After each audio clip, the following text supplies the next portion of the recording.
let's continue.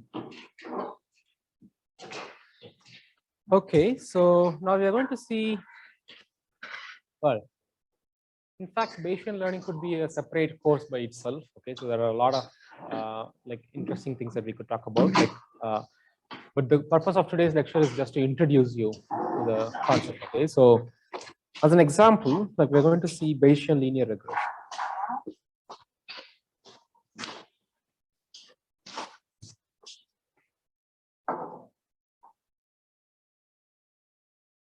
I think if you follow one of the textbooks like Bishop, and Bishop introduces Bayesian linear regression in the first or second chapter itself. Like so, like Bishop takes a Bayesian approach for the entire textbook. Like so, but for us, like I decided to do it towards the end. Okay, now given that it has been a while since we saw linear regression, right? Like so, like we have been focusing too much on classification lately. So a very quick recap of linear regression. Now we're going to talk about linear regression with basis functions. Okay, so y of x given w is given by w0 plus summation over j is equal to 1 to capital M wj phi j of x. Okay, where this phi functions are some nonlinear basis functions.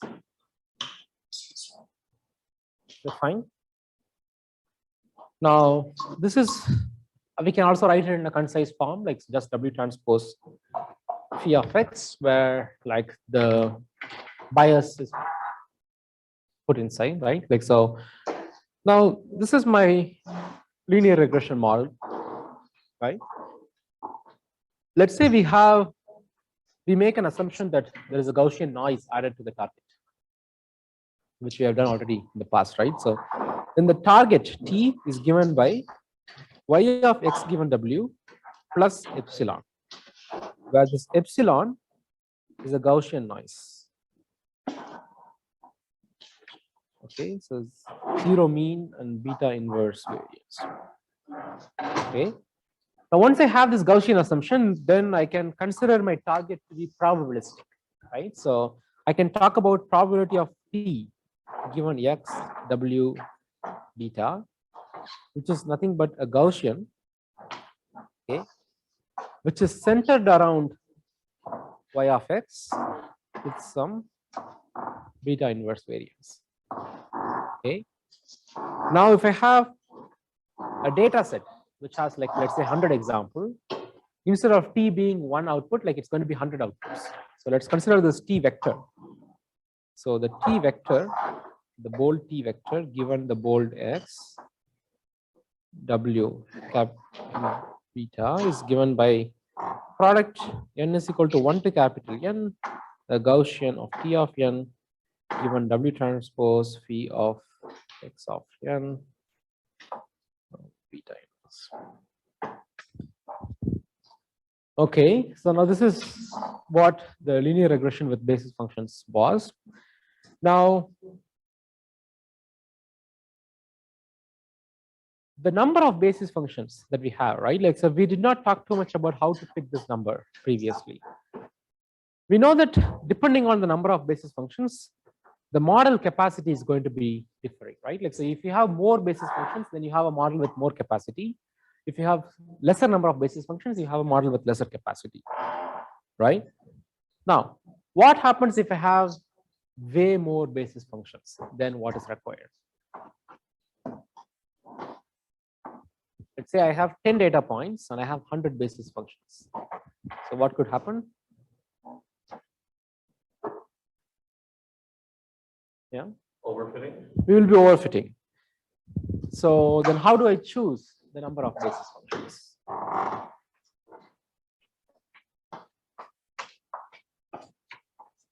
We have seen methods before.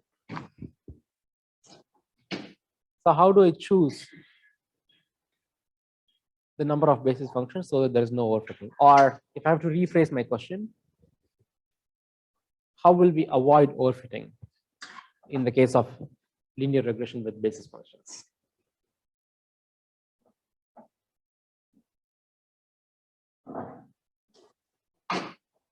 Okay, so there are some answers in the chat.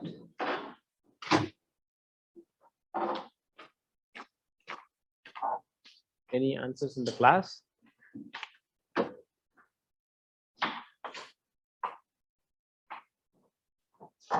Well, it's almost close to the end term. So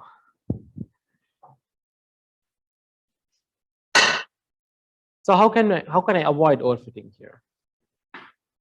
So we have seen a bunch of techniques, right? Like, so for example, like you could just try different number of basis functions and see whatever results in like better generalization, like you pick that. Or the alternate approach that we have seen is the idea of regularization, right? Like, so you could start with 100 basis functions, but let's say you add a L2 regularization constant, like loss, right? Like, so now this is going to bring down some of these basis functions so that the effective capacity is reduced. Okay. Now, of course, the choice of basis function also matters. Like, so if you use wrong, like, or non-suitable basis functions, then that is going to make the problem harder. So we are, first of all, we're making an assumption that we know what basis function to use. So then how many basis functions should I use? Like, so I could either try different numbers, like by treating it as a hyperparameter, or I could do regularization. Okay. Now in both these cases, like how do I pick an answer? I'm picking an answer by using validation set, right? In some sense, I need a validation set to control overfitting. Now, the disadvantage here is it's kind of computationally expensive. Like if I have to check the validation set every time. And also, like, let's say you are in a low data region where you only have 100 examples for the task. Now, do you want to separate like 20 of that for validation set, right? So like when you, let's say you're in an even simpler setting, like so where there are only 20 examples, okay? If you have only 20 examples, like do you want to use all the 20 examples to learn or use 4 or 5 of them for validation, right? Like so especially in low data regions, like sometimes using a validation set is not an option, okay? In those situations, how do I do model selection without a validation set? Yeah. Yeah, but yeah, okay. So k-fold is one option. Like, so if you don't want to waste the data, like you can do k-fold. Like, so like worst case, you can do leave one out cross validation. Like, but those are computationally expensive, right? Like, so you have to do many experiments. Like, so if you are doing 100-fold, you're doing 100 experiments, right? Like, so now, like how to avoid this, right? Like, so we are going to look at a Bayesian treatment for linear regression, which will automatically do these things for you. Like you don't need a separate validation set. Okay. So Bayesian treatment of linear regression. Okay. So this is going to avoid this overfitting problem of ML. Okay. And we are going to, so it avoids overfitting. Okay. And it also is going to give us automatic methods for determining model complexity with just the training data. Is that clear? Okay.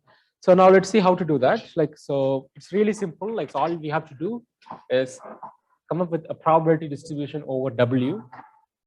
Okay. So then you do the posterior, which is likelihood times the like the prior, right? So now the likelihood function P of P given W, right? We know that we have a Gaussian noise, so this is a Gaussian.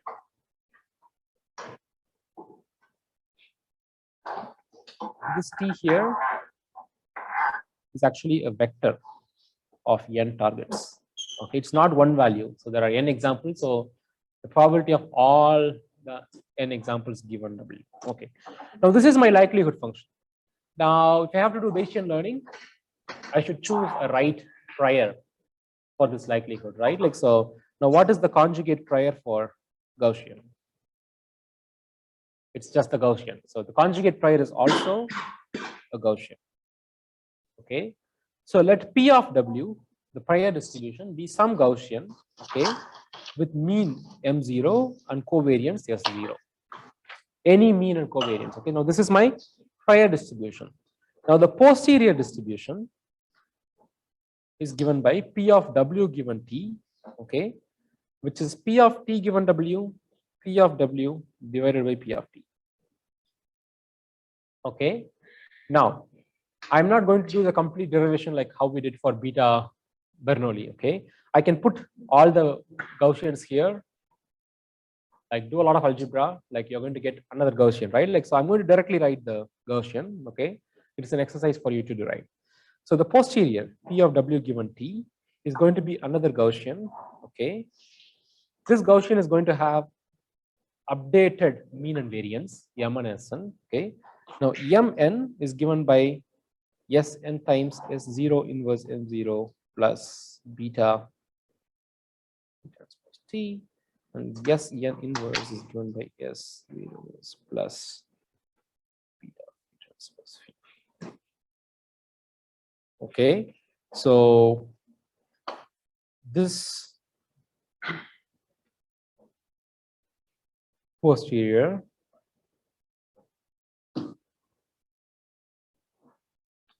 if you are interested in the math, like you can put the Gaussians in, like say you're going to get this new Gaussian. Okay, now given that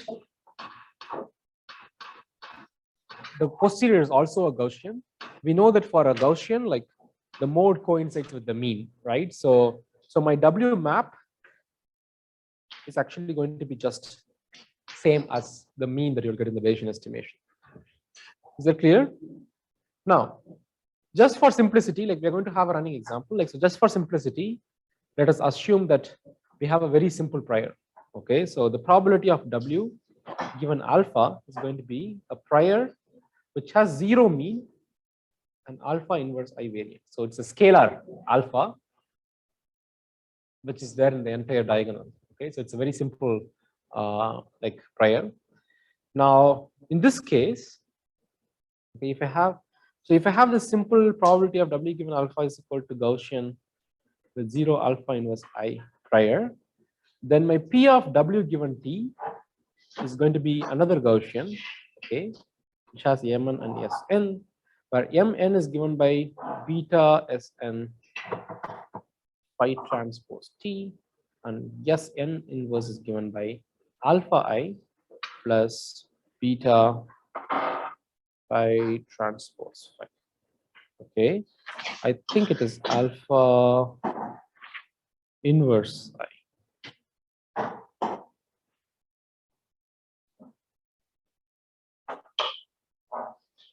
Yeah, I think it's alpha inverse I, maybe. Okay, now if you consider an infinitely broad prior, okay, so let us say that S0 is equal to alpha inverse of I with alpha tending to 0. Okay, so when you have an infinitely broad prior, so that is equivalent to having a uniform prior. Okay, so then the posterior distribution reduces to the maximum likelihood values, like it reduces to WML. Okay, similarly, if n is equal to 0, then the posterior that you see here, it goes back to the prior. Okay, and we also have a very nice way to integrate new information in this Bayesian linear regression setup. Like so, like every time a new data point comes in, you can just update your posterior distribution. Is that clear? Now, another interesting aspect of Bayesian linear regression is like, if you look at what is log of the posterior, okay, when you want to do map estimation for BLG, okay, this is given by log likelihood plus log prior, right? So the ln P of W given T is given by, there are two things here. So log likelihood and log prior. So the likelihood is a Gaussian, log prior is also a Gaussian. Okay, Now this Gaussian has a lot of terms there, like, but I'm just going to take the relevant terms. So it's going to be minus beta by 2 summation n is equal to 1 to capital N Tn minus W transpose P of xn the whole square minus alpha by 2 W transpose W plus some constant. Okay, so if you substitute the Gaussian for log likelihood and the Gaussian for log prior, and just remove anything which has nothing to do with W, right? Like, so then you get this functional form. So when I do map, I will be maximizing this. Now, what does this look like?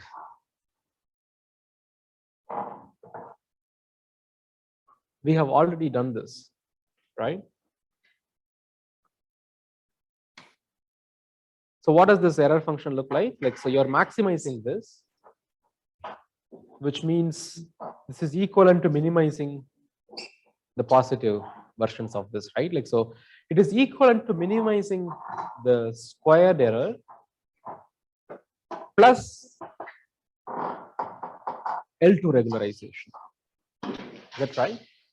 So this is an alternate view or equivalent view for linear regression with L2 regression, like L2 like regularization. Okay, so when we were doing linear regression with L2 regression, L2 regularization, okay, from Bayesian view, so this is equivalent to doing map estimation with Gaussian prior. Is that clear?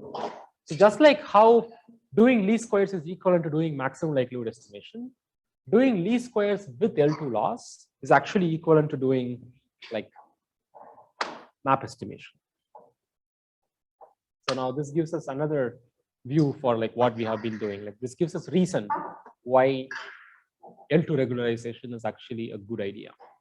Okay, because it is doing map estimation, like which will avoid overfitting. Is that clear? So when I think when we introduce L2 regularization, like we were just giving intuitive example, illustration, right? Like, so it is trying to shrink the weight, so it is useful. But this is a more principled explanation of why L2 regularization makes sense.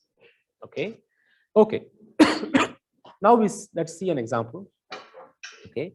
So we're going to see the line fitting example first. So we will see both our line fitting example and the sine curve example. Okay, so first let's start with the line fitting example. Like, so in this case, my y is given by W0 plus W1x, a simple 2-parameter setup. Like, it looks like we're going back to week 1, right? So like, there are only 2 parameters, W0 and W1, and I have a synthetic data which is derived from A0 plus A1x, where A0 is given by minus 0.3, A1 is 0.5. Okay, so I have this really synthetic experiment, like where I first sample a data. Okay, like, sorry, first I sample xn uniformly from -1 to 1. Okay, so then I compute this function, compute f of xn comma a. Okay, so then I add a Gaussian noise with standard deviation 0.2. Okay, so this is my data generation process. Like, so I first randomly sample a number from -1 to 1, then I evaluate this function, that is my x and y, but for the y I add a Gaussian noise. Now this Gaussian noise has 0.2 standard deviation. Okay, now the learning problem here is to recover A0 and A1 from the data.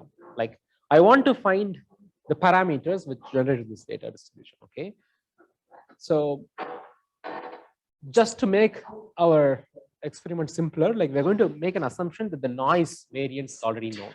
Okay, so we're going to assume that the noise variance is already known and the beta is given by 1 over 0.2 square, which is 25. Okay, similarly we are also going to fix alpha is equal to. Okay, so here is how it will look like. Okay, so what is happening here? So initially, you have a Gaussian prior, right? So this Gaussian prior is what you see here. Okay, and in the right hand side, like we are also sampling lines from this Gaussian prior, like just to see how this prior distribution looks like. So you can see that when I sample from this Gaussian prior, since currently it has no like beliefs, like it is just pure prior, the lines are all over the space, right? Like, so it has lines coming up to down, like left to right and all those things. Okay, now I see one example, just one example. Okay, the blue circle. So once I have this example, I get the likelihood. Okay, so I multiply this likelihood with the prior, and that results in this posterior distribution. Okay, is that clear? Okay, so now from this posterior, if I sample a lot of lines, you see that all those lines are kind of passing through this blue circle, because my posterior has already integrated the fact that the line has to pass through this particular circle. Okay, now we know that to draw a line, we only need 2 data points, right? So now you can see that I'm seeing the second data point.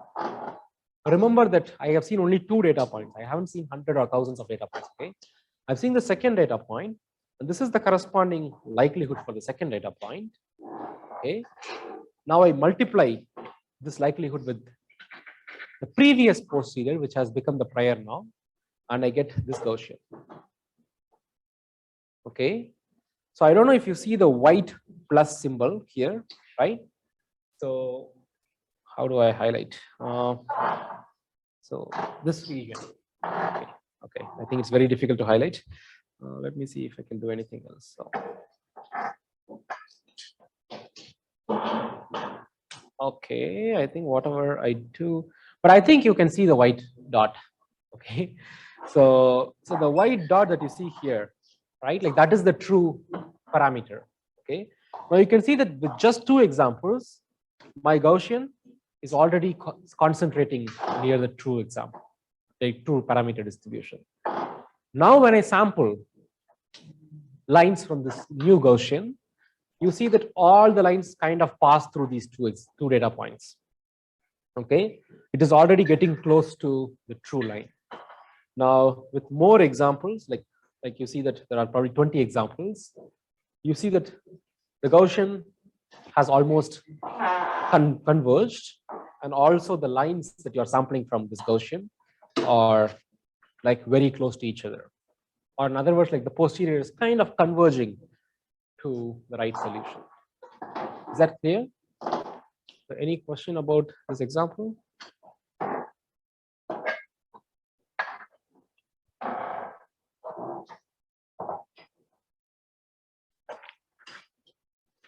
Any question? Okay, I know it will take some time to switch from frequentist view to Bayesian view. So, like, take your time. So, there is a question in the chat. What do you mean by broad prior? Well, it just means that the alpha value is like very close to 0. Like, so you like it's like having a very flat prior distribution.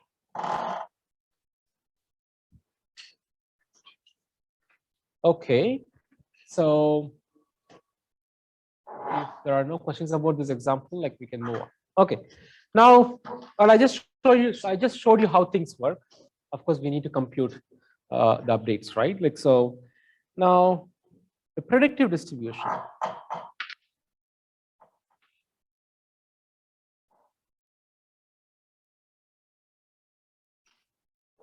So in general, like we are not interested in the value of W itself, right? Like we are only interested in making new predictions, right? So what is the probability of a new data point given my training set, alpha and beta. Okay. So now this is given by integral P of T given W beta, P of W given T alpha beta. PW. Okay. So if I can do this integral, then like I just have a direct way to make predictions in the future without worrying about what is the W for linear regression. Okay. And based on our discussion about conjugate family, like we know that we can do this integral. It is easy. Like it's not easy, like it is doable. Okay. So you see that here is a Gaussian. This is also a Gaussian. Okay. And by integrating these two things together, like you're essentially convolving two Gaussians. Okay. Now, I think there was a reading about Gaussian distribution long back, right? So there are a lot of interesting properties for Gaussians. Okay. So one of such nice properties is convolution of two Gaussians is also a Gaussian. Okay, so you can do whatever you want to do with Gaussian, like most often it is going to become a Gaussian. So convolution of two Gaussians is also a Gaussian. Okay, which means there is actually a closed form solution for this. Okay, so the probability of T, okay, given X T alpha beta is given by another Gaussian, okay, whose mean is given by MT transpose phi of X, okay, and variance is given by sigma n square of X, okay, where sigma n square of X is equal to 1 over beta plus phi of X transpose S and phi of X. Okay, so the interesting thing about this closed solution for making next future predictions is the variance of the prediction has two components. Okay, you see that the first component is 1 over beta, which is the noise from the data. Okay, and the second component actually comes from the model, so it is the uncertainty associated with parameters W. Okay, so these are two random concepts, right? Like since they don't mix with each other, like so their variance is additive instead of multiplicative. Okay, now as we get lots and lots of data, can somebody tell me what would happen to this variance term? So this is the noise on the data, and this is the uncertainty of the parameters W. As you see lots and lots of data, like how would this sigma evolve? Yeah, it will reduce. Okay, so which of the two components will reduce, or both of them will reduce? Well, the uncertainty is the other one. The second component. So why would the first component not reduce?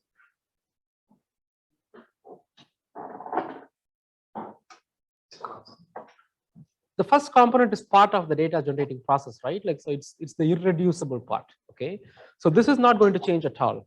However, this is the uncertainty in the model's parameter estimation.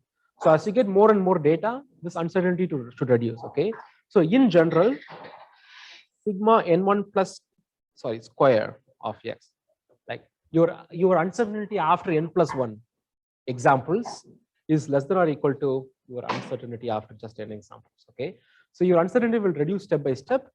At some point, the second term is going to go to 0. Like as n tends to infinity, the second term is going to go to 0. Then you just have the variance because of the data generating process. Like that's the time that you have almost reached the true data distribution. Is that clear? Any questions? Okay, so now we can actually see another example. Okay, this time we're going to see the sine curve example. Okay, so for the sine curve example, like we're going to use basis functions. So we're going to use Gaussian basis functions.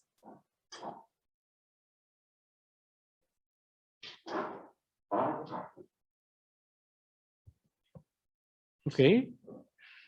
So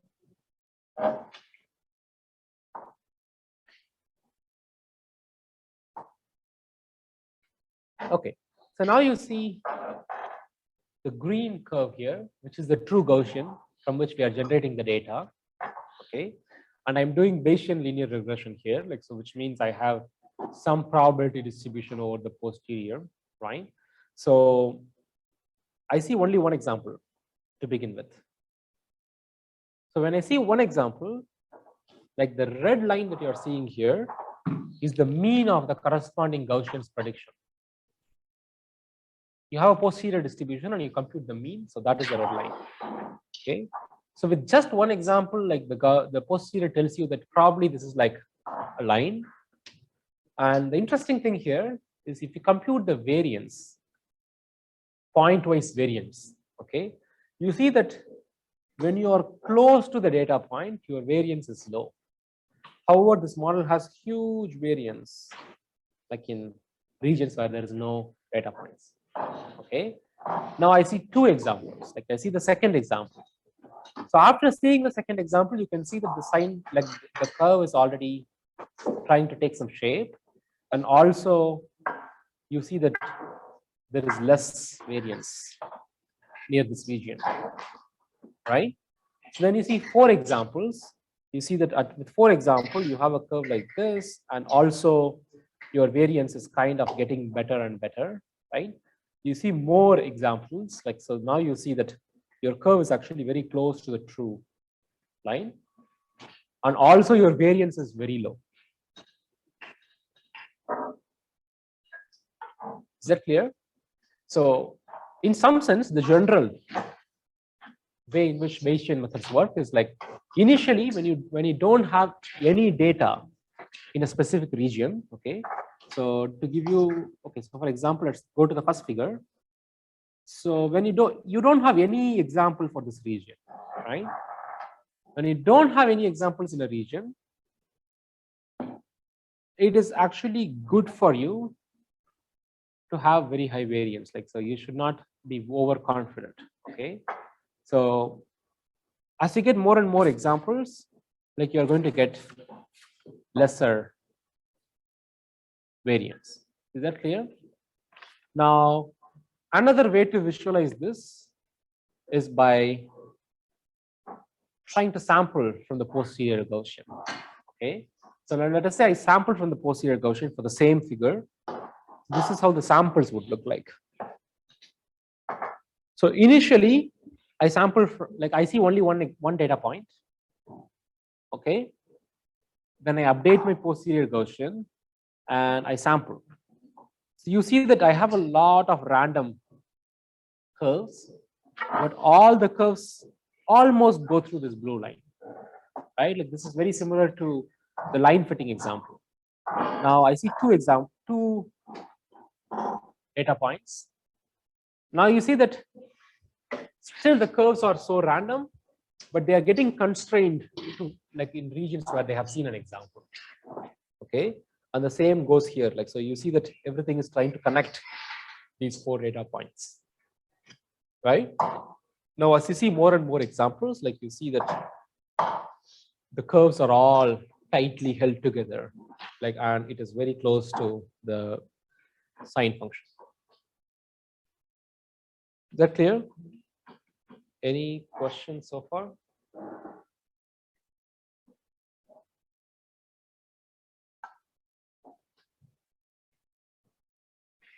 Okay, any question in the chat?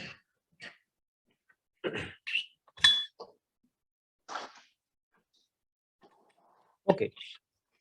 So this is all good. So it looks like we have a nice framework, right? Like so, which integrates information and makes good predictions, like without using validation set or without using like without worrying about model selection and so on, right? Like so, like we are not doing model selection here. Like so, we are not doing validation sets either, right? Now, of course, like no method is completely ideal. So if so, we'll be using Bayesian linear regression now, like instead of the plain linear regression, right? Like so. So what are the limitations of a setup like this? Okay. Now to understand the limitations, like first let us talk about the limitations with respect to the Gaussian basis functions. So then we will generalize. Okay. So the limitations of Bayesian linear regression with Gaussian basis functions. Okay. Now to remind you what is a Gaussian basis function, it is basically phi j of x is equal to sigma of x minus mu j by s, right? So this is not a Gaussian probability distribution. This is just a basis function because there's no normalization constant here, and I'm using a sigma here, right? So now this sigma has two things here, like within the sigma, like so mu and s, right? So now you pick different mu and s, you're going to lie in different regions for your Gaussian basis function, right? So in some sense, this is a localized basis function because let's say this is my data x line, data line. I can pick a bunch of mu and sigma. It is going to give me Gaussian basis functions centered around different parts of the region. Like so, for example, like I could have one Gaussian basis function here, another here, another here, another here, another here. Okay.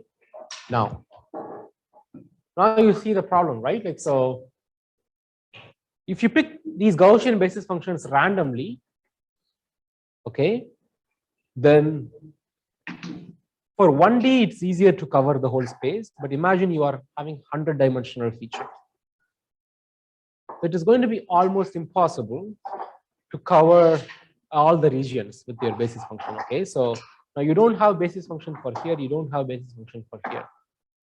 Okay, now what if my data point is actually here? Let's say I want to make a prediction for this particular place. Okay, now there is no basis function covering this region. It is farther from other basis functions, right? Like so, now when things are farther from these basis functions, okay, if we go back to our variance equation, right? So when things are farther from this basis function, the second term that you see here is going to go to 0, almost close to 0. Okay, you will have only the 1 over beta. So this is creating a false message that my model is actually very confident about this region. Okay, now that is a problem. So Bayesian linear regression can tell you that this is the prediction with very high confidence, but you cannot trust those predictions, like the confidence, because of this coverage. Okay, so like you don't know if this confidence is really because the model is like truly confident, or because it comes from the region that is not covered by the model. Okay, now how do I avoid this issue? Like, so how do I make sure that like the model remains highly uncertain in regions which are even not covered by like, so basically this is the problem of extrapolation, right? Like, so we're trying to extrapolate to regions which are out of expertise of my basis function. So how do I extrapolate in such a way that like I don't give false confidence? Like so that requires an alternative Bayesian approach. Okay, so next week, like we will talk about Gaussian process, which will address and resolve this issue. Okay, so for now we are not going to solve this issue. Okay, so instead of solving this issue, like we are going to focus more on understanding the issue better. Okay, to do that, we are going to develop the concept of kernels. Okay, so first we will talk about equivalent kernel.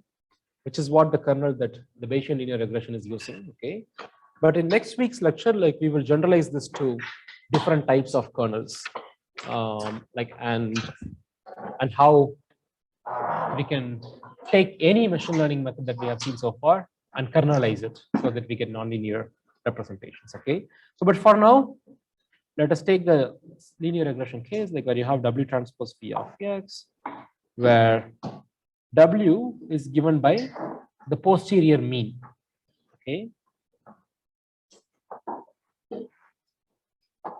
which is basically beta Sn phi transpose T. So this is what the Bayesian learning posterior is. Okay, now if you want to make prediction, then the prediction is going to be Mn transpose phi of X, okay, which is basically beta phi of X transpose Sn phi transpose T. Okay, where this phi transpose T, right? This is actually a vector. This is not a scalar. It is all the n examples. So I can actually expand this thing. So this becomes summation over n is equal to 1 to capital N beta phi of X transpose Sn phi of Xn T transpose N. Okay, so now this looks familiar, right? Like, so we have seen this kind of form before, like, so where you take the current example and do a dot product with all the previous examples to make prediction. So where did we see this? Another quiz. So where did we see such a prediction model? Like, so where you take the current example and do a dot product with all the previous examples to make prediction.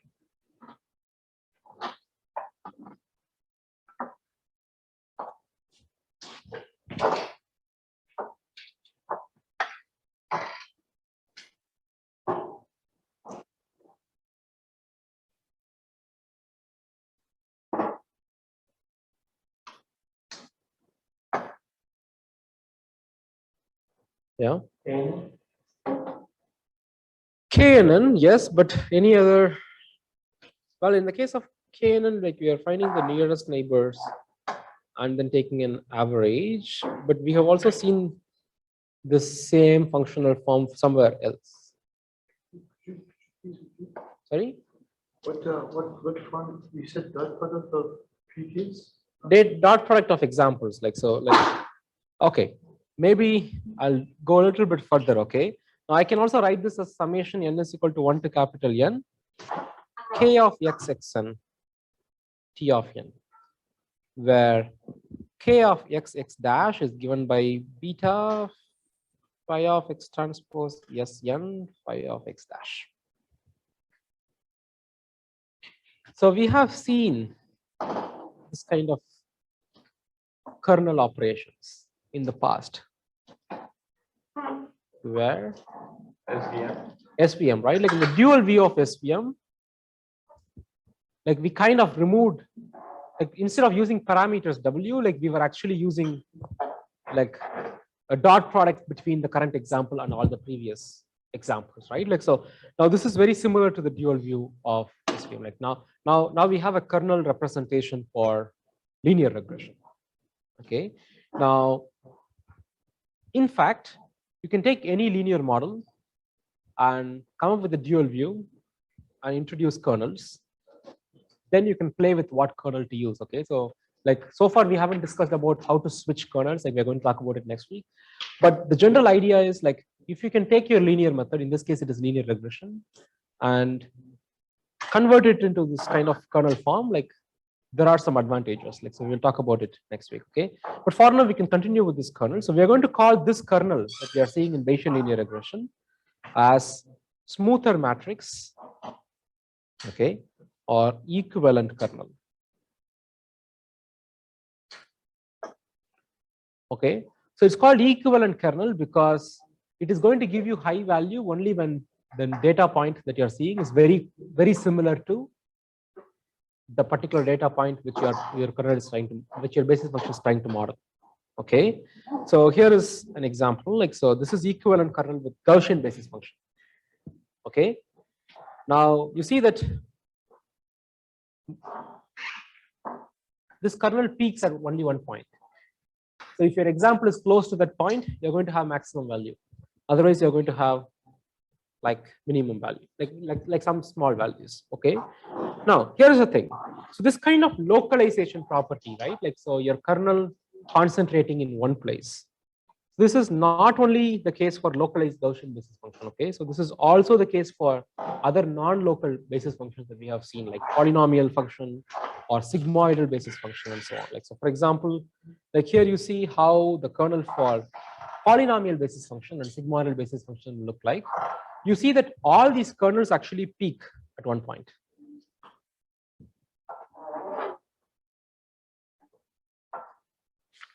Okay. Now,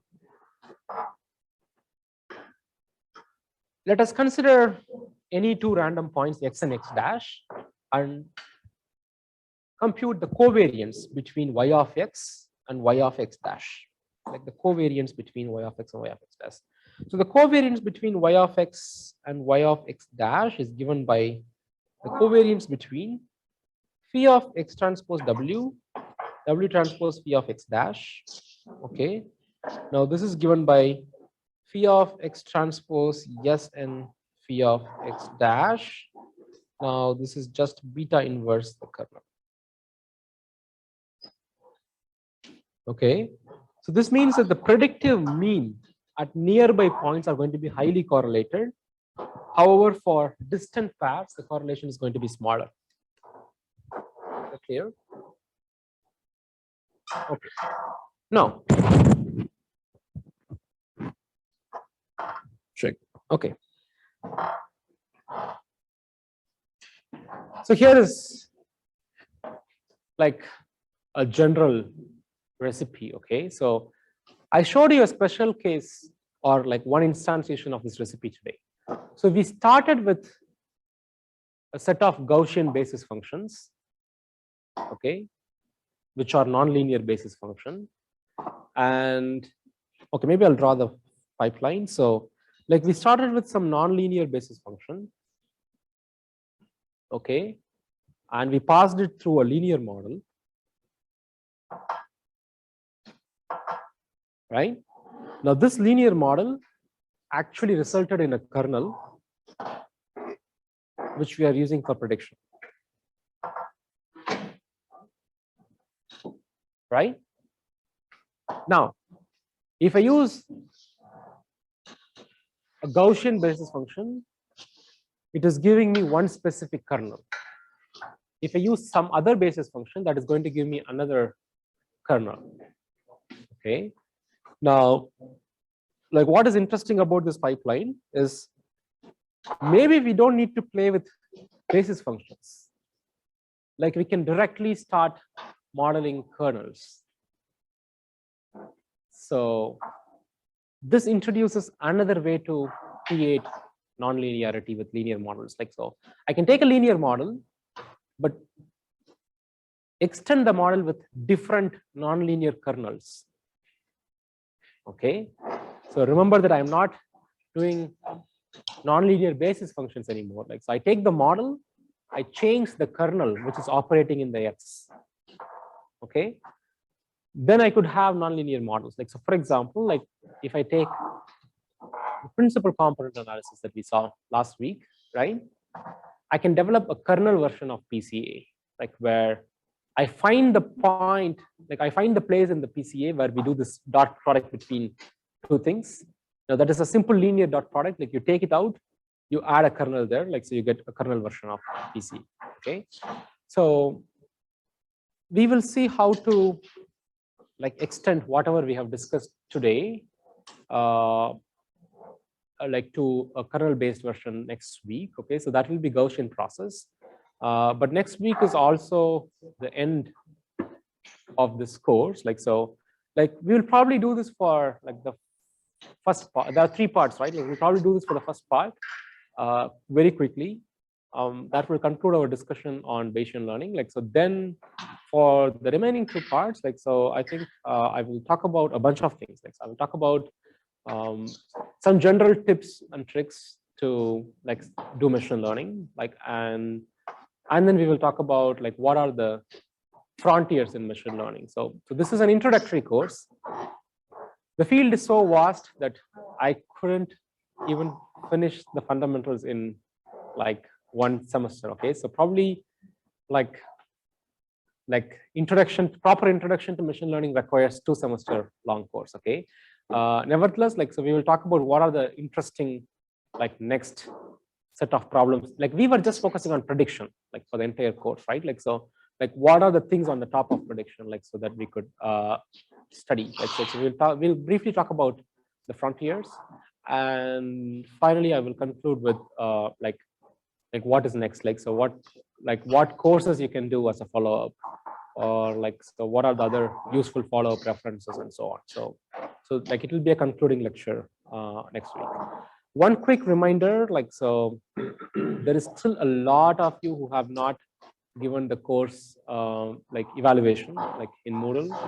So as I mentioned last time, like, it is very, very important that I get all your evaluations. So like, if you have not done your course feedback, like, please do it before the next week. Okay, so we will stop here, and I can take questions, and like, this is followed by my office hours, so you can ask me your questions now.